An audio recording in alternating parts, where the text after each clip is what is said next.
dan sakit kepala tung budrek tak tung gal tangkapan saja budrek ada obatnya nonton kita semua dijamin budrek nah ngono ya masuk nah.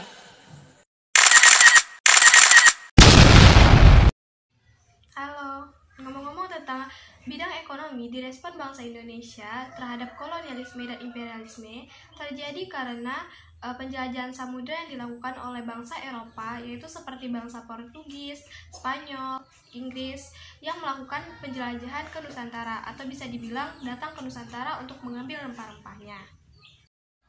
Pada awalnya, kedatangan mereka ke Nusantara hanya untuk mengambil rempah-rempah saja dan dibawa ke tempat asalnya.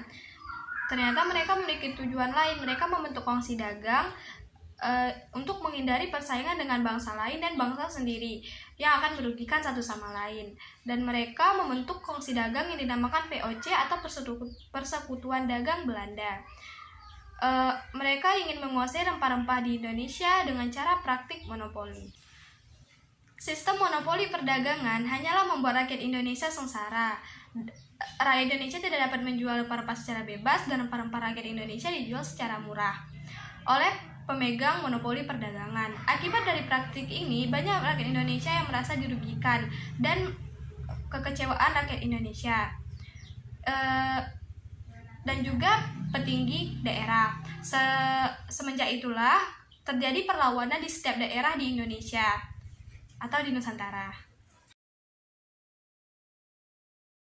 Perlawanan Sultan Ageng Tirtayasa terhadap blokade dan monopoli VOC. Pada abad ke-17, Banten berkembang menjadi kota perdagangan yang sangat luas, yang didatangi oleh pedagang Cina, Arab, Portugis, dan Inggris. Hal ini didukung juga dengan hasil alam Banten, yaitu berupa beras dan lada.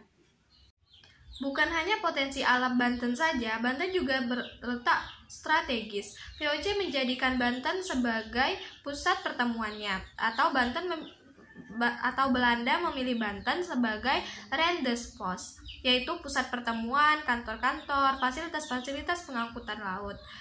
Itu VOC di bawah pimpinan Gubernur Johan Maetsuyker berusaha menguasai Banten dengan memblokade akses menuju ke Banten atau pelabuhan Banten. Tujuannya untuk mengelemahkan perekonomian Banten. Menyikapi hal tersebut, Kesultanan Banten yang dipimpin oleh Sultan Abdul Fattah atau disebut dengan Sultan Ageng Tirtayasa melakukan perlawanan atau menyerbu atau merampas kapal-kapal yang bernaungan di bawah VOC dengan berharap VOC akan meninggalkan Banten.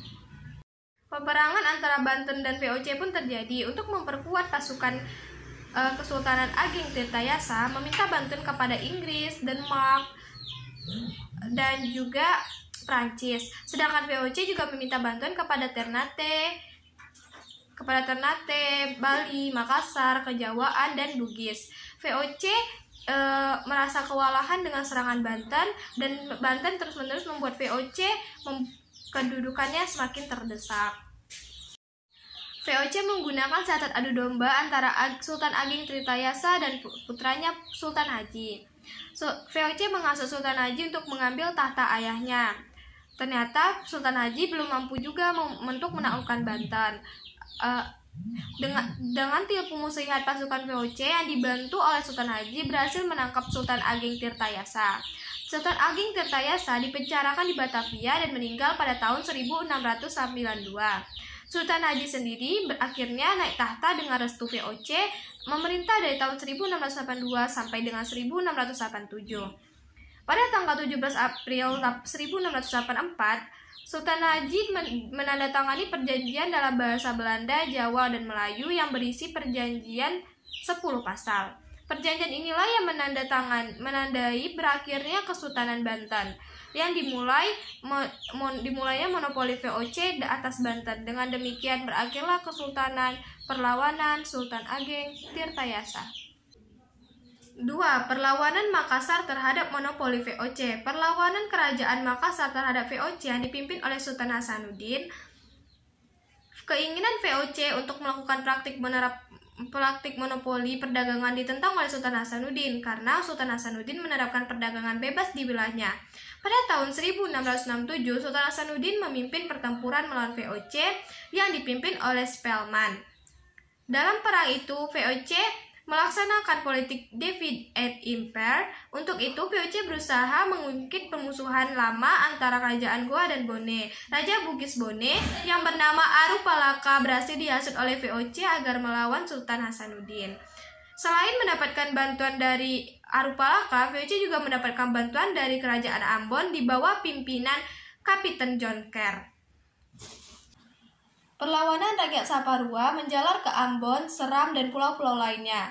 Rakyat akhirnya menderita kelaparan. Untuk menyelamatkan rakyat yang kelaparan, Patimura menyerahkan diri dan rela dihukum gantung di bentengnya Victoria. Perlawanan rakyat Maluku disambung diteruskan oleh Christina Marta Tiahahu yang pada akhirnya dia juga ditangkap dan dalam pengasingan ke Jawa ia meninggal. Jika saya berada di zaman itu dan merasakan kesulitan ekonomi pada zaman itu, saya juga akan sama dengan rakyat Indonesia lainnya dalam lubuk hati paling dalam, bertanya-tanya bagaimana supaya tidak begini. Dan saya akan ikut serta dalam penjajahan atau membela tanah air Indonesia dan membela negara. Dan juga lebih teliti apakah maksud VOC ada maksud lain atau maksud tertentu dan juga mempertahankan rempah-rempah di daerah saya. Sekian, terima kasih.